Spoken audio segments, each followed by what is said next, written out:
Muchas gracias, amigos del país. Estamos obviamente en vivo en directo a través de PTV Radio y Televisión. Vamos a conversar con la señora ingeniera, en este caso, pues, Glenda García Solís. Ella es presidenta del colectivo No Vacunados, una tarea que viene realizando durante algunos años. Recordemos que la ingeniera Glenda Solís tiene 6º año de Derecho aprobado, conoce de leyes, y ella es pues la persona que estuvo en el año 2006 participando, en este caso como precandidata a la vicepresidencia de la República por el movimiento MIPE. Estuvo en el 2009 participando también como candidata a asambleísta, sí, por la Partido Sociedad Patriótica. Hoy, para PTV y para todos los oyentes a nivel nacional e internacional, saludos cordiales también a nuestros amigos que siempre nos sintonizan en otras partes del mundo, como en los Estados Unidos, también como en España. Ingeniera, hoy una cita cívica, una cita democrática con el movimiento Renovación Lista 61, que se pudo de alguna forma rescatar, obviamente, con una visión de una democracia, de una visión, obviamente, de un país libre y soberano. Buenas tardes. Buenas tardes. Bueno, muchas gracias por darme pues esta oportunidad de dirigirme a los ecuatorianos y al mundo, a donde tenga alcance pues este medio. Y realmente como ecuatoriana, el derecho de participar hoy como representante, quien habla, la ingeniera comercial Glenda García Solís, que lidera la Organización de Derechos Humanos del Ecuador, Vida, Salud, Justicia. Se me ha venido pues llamando a algunos líderes de movimientos políticos, y el día de hoy ha sido posible pues tener una conversación, un diálogo con el ingeniero Iván Tutillo. Por cierto, muy interesante intercambiar pues pensamientos y criterios sobre la situación que estamos, y pues ante estas elecciones anticipadas o de transición, como le llama el CNE, para ver qué aspiraba. De pronto, dado que mi lucha, mi bandera de lucha, viene siendo pues el tema de contra estas vacunas que con sustancias experimentales que se vienen dando desde el 2021, pero la ciudadanía todavía le falta despertar, y estoy en esa lucha constante hasta la presente fecha. Dentro de mi trayectoria política, vengo desde el 2006, en el cual participé por medio del movimiento MIPE a nivel nacional como candidata a la vicepresidencia de la República del Ecuador. Fue mi primera experiencia a ese nivel, y bueno, la situación no se pudo dar pues debido pues a situaciones dentro del CNE, ciertas exigencias que van a realizar. Posteriormente, en el 2009, tuve la oportunidad por el partido Sociedad Patriótica, Lista 3, en su tiempo pues dirigido, pues que estaba al frente el director provincial de la provincia de Guayas, pues de Sociedad Patriótica, el abogado Lucho Almeida. En aquel entonces pude participar como candidata provincial, asambleísta provincial por el Guayas. Y luego pues en el 2013 también así mismo que me invitaron a ser parte de la directiva provincial de Suma Guayas en la lista 23. Dentro de ella pues más dentro del proceso electoral, y como presidenta del control electoral de la provincia Guayas, fue pues una experiencia más dentro de la parte de organización política. Y esa ha sido mi trayectoria, con lo cual, con experiencia social, porque también he dirigido una fundación que lleva en memoria de mi hijo, Miguel Alberto, la Fundación Miguel Alberto. Trabajé desde el 2001 en una ardua investigación sobre las pandillas, la violencia juvenil en el Ecuador. Y veo pues que no fue en vano, porque siempre le dije al gobierno de turno que eso era el caldo de cultivo en aquella fecha. Hoy pues esta lucha la llevo pues dentro del tema de contra esta dictadura sanitaria, y digo dictadura sanitaria porque es una imposición cuando no se respeta pues el derecho a decir no consiento, y esa es mi lucha en este momento. Y estamos entrando pues a estas elecciones anticipadas, presidenciales y de asambleístas. Pues la conversación con el día de hoy con el ingeniero Iván Tutillo Arcentales, que también veo que ha participado o participó en las elecciones de los gobiernos seccionales por la alcaldía de Guayaquil, y ha tenido pues la consideración de tener un diálogo en vista de que conoce de esta trayectoria mía. Estamos conversando y viendo pues también con otros movimientos a ver que realmente si es que hay esa oportunidad de poder servir y continuar de más cerca esta lucha desde algún punto del poder político, que en estos momentos pues entramos a esa lid. Ingeniera, bueno, nos ha hablado de la parte política en la cual usted ha participado, esa formación que usted ha venido teniendo al caminar en la política ecuatoriana. Pero hablemos también acerca del ámbito de la empresa privada, donde ha estado, porque es importante que la gente conozca que obviamente no solamente se ha abierto a la parte del trabajo social, de la fundación, que también es importante en un momento dado, o en la participación ciudadana hacia una dignidad pública, sino también hacia, en este caso, la empresa privada, donde estuvo, cómo fue el desarrollo, y obviamente pues es importante que los ecuatorianos conozcan, ¿verdad?, dónde se ha desarrollado desde ese punto. Bueno, en el tema productivo, que es realmente donde se hace empresa, porque empresa hace desde cuando usted tiene una tienda, hace pequeña, mediana empresa, eso yo considero que hay que fortalecerlo, porque necesitamos ser productivos, ya sea haciendo empresa o ya sea desde el pequeño emprendimiento que se dé, porque se han venido solamente preocupándose de inyectarle, capitalizar a las grandes, pero en cambio seguimos con el problema que los créditos, las líneas de crédito para el sector de lo que es pequeña, mediana empresa, se le ponen muchos requisitos. Un emprendimiento no se puede dar porque tenemos una central de riesgo donde eso lo bloquea. ¿De qué vale que dé créditos con un 1% si no se elimina esa central de riesgo? O también podemos crear pequeñas sociedades de emprendimiento y en las cuales se fiscalice, se haga una administración del crédito que se le da a esas pequeñas sociedades. Estaríamos impulsando, y estoy seguro que eliminando esa central de riesgo, se estaría dando una apertura a que la ciudadanía pueda desarrollar, producir mucho más, porque eso es una de las razones que necesitamos abrir. Una economía de mercado no solamente debe ser facilitada para los grandes importadores y que los consumidores simplemente se conviertan en eso, que consuman. No, también necesitamos que se genere que también se ayude a hacer empresa, para que también circule pues el dinero y también haya satisfacción de necesidades más cercanas a la sociedad civil.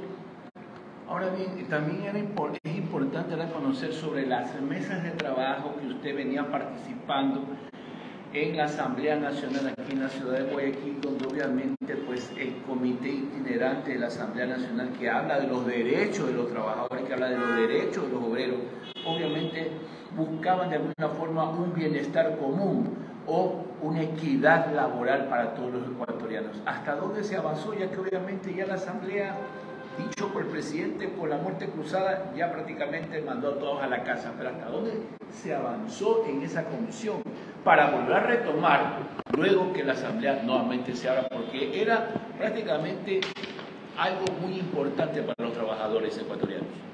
Bueno, dentro de las mesas itinerantes que tuve la oportunidad de participar, una fue sobre la reforma que se estaba tratando de la ley de minería. Y la verdad que es bastante curioso de cómo se ha estado dando las concesiones mineras y cuando se le da el calificativo de minería ilegal, entre comillas, minería ilegal realmente se le pone ese calificativo al que hace, al que hace la explotación minera artesanal, y se lo va excluyendo. ¿Por qué? Porque se está pensando en base al territorio, en las zonas donde son áreas de explotación, de interés. Quieren tomar esos territorios y poderlos negociar pues con empresas en las que se hacen estos negocios de concesiones. Pero ¿qué pasa? Que las concesiones mineras, aquí mandan también el dinero y la influencia política, pero los gobiernos descentralizados no se preocupan también de tener un catastro de estas áreas, de estos territorios, sino que se convierten en actos de corrupción y realmente no se protege la biodiversidad, no hay una verdadera protección y conservación del medio ambiente. Es decir, que se hablaba acerca de la ley minera o la reforma de la ley minera, pero sin de alguna forma tomar en cuenta el medio ambiente, la flora, la fauna, los habitantes, los derechos de los ciudadanos. Claro, es que mira, hay 3 requisitos importantes que debe cumplir cualquiera que quiera hacer explotación, fundición, de las formas que quieran hacer actividad minera. Es un derecho soberano del Estado el decidir sobre el respecto de hacer dentro de la actividad minera, hablándolo así. A tal punto que hay una norma de excepción que al presidente de la República se le da atribuciones que por excepción las áreas protegidas, zonas protegidas que están prohibidas la explotación, sin embargo el presidente sí puede celebrar licitaciones para explotación minera. ¿De qué estamos hablando? Entonces las áreas protegidas ya no son protegidas, ¿es o no es? Sin embargo, buscan por ahí un argumento de hacerle una consulta previa a estos sectores, a las comunidades que pueden ser afectadas. Pero ¿qué pasa? Que estas comunidades tampoco tienen la suficiente información y de pronto pueden ser manipuladas como el mensaje se manda y van a obtener esa aprobación. Eso por un lado. Pero aquí lo más importante es que tiene que cumplir con los debidos permisos. Permiso de medio ambiente, permiso de la gente de control, de la agencia de control que tiene que dar los informes técnicos y jurídicos también de cumplimiento para poder dar una concesión minera. Pero ese desorden y la falta de las leyes que estén debidamente revisadas y que se respete y sobre todo se proteja verdaderamente la soberanía de la biodiversidad, se proteja la parte territorial y también pues que también se ha reconocido los trabajadores, aquellas personas que están dentro de las empresas concesionarias de estas empresas mineras, también cumplan con la parte laboral con aquellas personas que hacen actividad laboral. No que se le pretenda dar una especie de compensación. Compensación significa como cuando usted justifica que algo le ha quitado. Y eso significa que pondrían en riesgo, con la palabra compensación, poder tomar mañana más tarde la posesión de las tierras donde estas personas vienen por ser zonas ancestrales, poder perderlas bajo esa palabra de compensación. Entonces las normas dentro de la ley minera es muy delicado. Y asimismo, en cuanto a la reforma que querían tratar en la ley de derechos colectivos, esto tiene que ver con las comunas, pueblos indígenas afroecuatorianos, pueblos montubios. Ellos vienen teniendo también una situación pues de que no hay un control de catastro, igual que también en las concesiones mineras. Tampoco aquí hay un control en la parte pues de las comunas. El comunero también ha abusado de eso. El mismo terreno, el mismo espacio lo puede negociar 2 o 3 veces. Entonces se generan cierto desorden también. El catastro debe tenerlo establecido desde el mismo gobierno descentralizado. Porque no puede ser que porque sean comunas o sean territorios de zonas rurales puedan hacer lo que les dé la gana. Dentro de esta ley de derechos colectivos, lo que más se resaltaba en la propuesta que pretendían aprobar en ese momento era que había una codificación muy amplia a favor, pues, dentro de la justicia indígena, Entonces, eso tampoco, al menos de mi parte, yo no estoy muy de acuerdo, porque no puede haber una justicia indígena. También tendríamos que darle el mismo derecho colectivo, una justicia del pueblo montubio, una justicia del pueblo afroecuatoriano. El territorio nacional es uno solo, y dentro de su superficie, de lo que están dentro de todo ese territorio ecuatoriano, creo que no puede haber una división de aplicación de justicia, porque la justicia dentro del Poder Judicial debe ser una sola, y como está en la Constitución. Claro, en la Constitución sí está determinada la justicia indígena, pero me parece que eso también es dar ciertas preferencias por mantener las costumbres ancestrales milenarias de estos pueblos. Las autóctonas, es decir. Exacto. Yo digo, y siempre me he preguntado, y eso es como campaña de los candidatos a la presidencia de la República, seguridad jurídica, muchas veces se viola estos derechos de los ciudadanos, y resulta que las petroleras y resulta que las empresas americanas y otras extranjeras se han llevado el petróleo del oriente, ¿verdad? El oro negro, y esas ciudades del oriente deberían ser, con todo el respeto del resto del país, con edificios de primer mundo, con prácticamente con empresas tecnológicas de primer nivel, con, se puede decir, con no solamente refinerías allá mismo en el oriente, inteligentes, pero no los hay. Entonces esas ciudades prácticamente no reciben lo que por muchos candidatos a la presidencia han llegado al poder, han prometido equidad y no lo han hecho. Esas ciudades han crecido por sus propios medios, pero de ser por el oro negro, por el petróleo, deberían ser ciudades, discúlpeme con toda honestidad, mejores que Guayaquil y mejores que Quito por el petróleo. Sin embargo, hay un retraso de estructura, hay un retraso de construcción, de vialidad. ¿Por qué? Porque no ha habido equidad, ingeniero. Así es, no se ha respetado, a pesar de que hay una parte en la Constitución que habla sobre equidad, y esa equidad en la práctica no se ve. La redistribución de la riqueza solamente está en una expresión lírica, nada más dentro de la Constitución. Sin embargo, en el régimen de desarrollo, que dentro de la Constitución del 2008, que viene hablando pues justamente dentro del régimen de desarrollo que comprende todas las instituciones, programas, todas las políticas que se establecen a través de sistemas y dentro de cada ámbito, de cada derecho, porque, por ejemplo, Sistema Nacional de Educación, tiene que ver con educación, Sistema Universal Obligatorio de la Seguridad Social.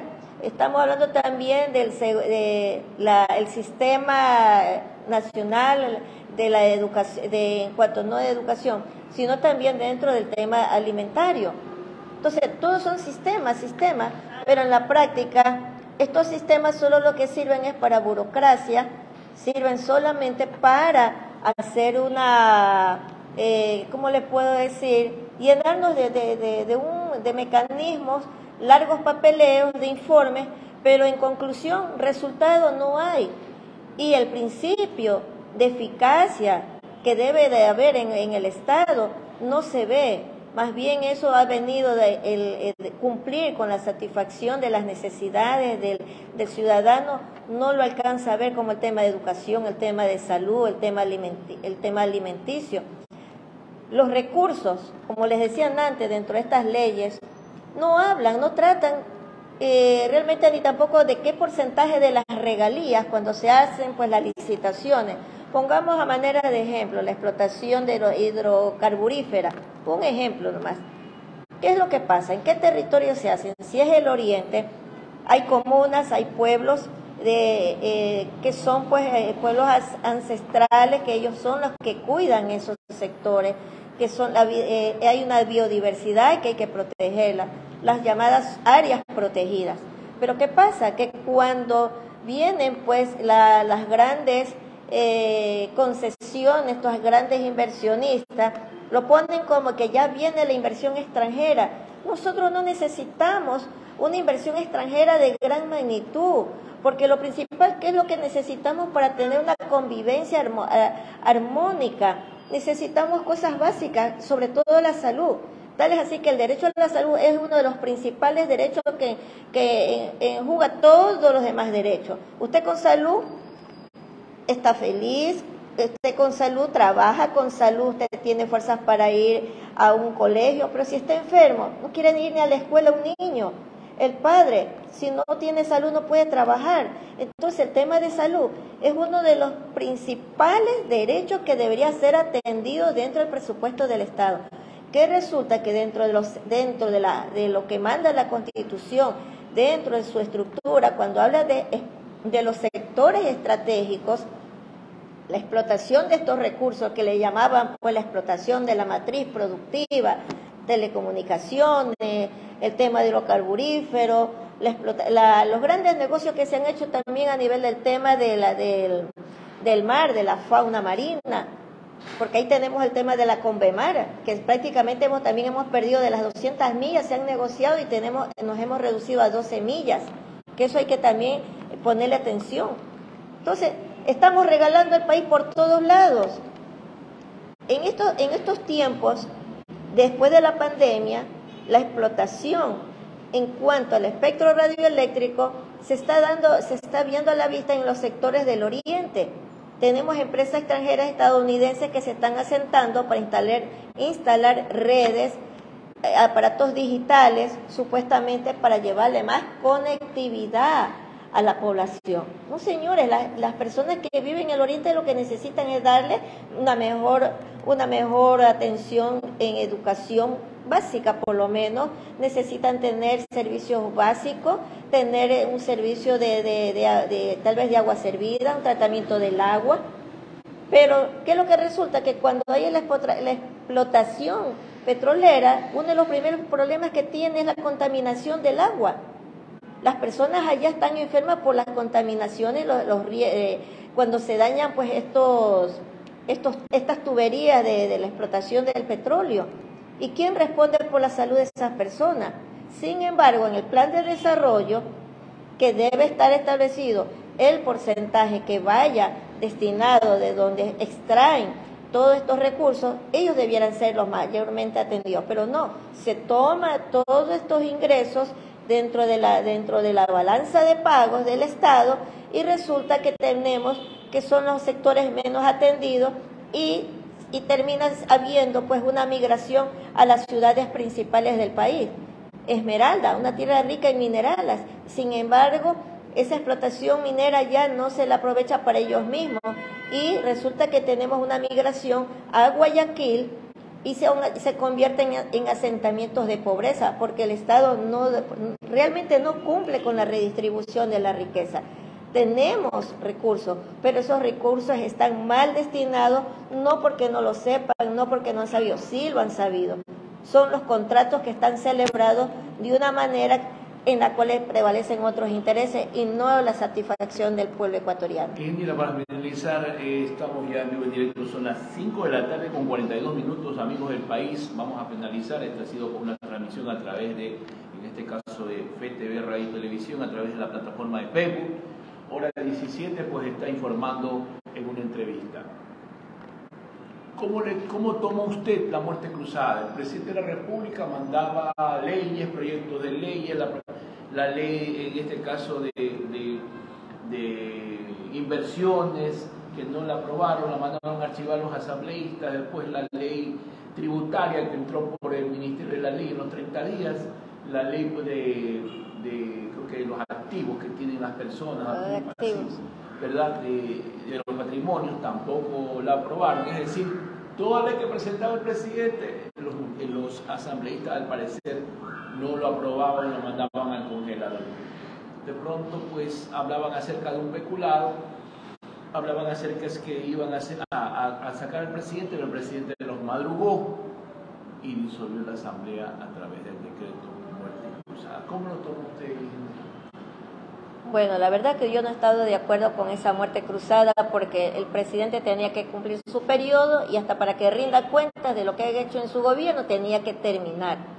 Hoy por hoy, con este juicio político que tampoco se llegó a presentar las pruebas, ya sabemos cómo se maneja, los asambleístas no han hecho nada. Hay mucho que conversar sobre las actuaciones de los asambleístas, como lo que hicieron cuando en febrero del año 2022, en una sesión entre gallos y medianoche, ellos ceden atribuciones al presidente para que él pueda delegar por su cuenta, pues, autoridades a la Asamblea Mundial de la Salud. Eso a manera de ejemplo prácticamente, porque no hay tanto para referirnos a la inacción de los asambleístas. Pienso, unos por mediocridad, otros por corruptos, otros porque no eran abogados.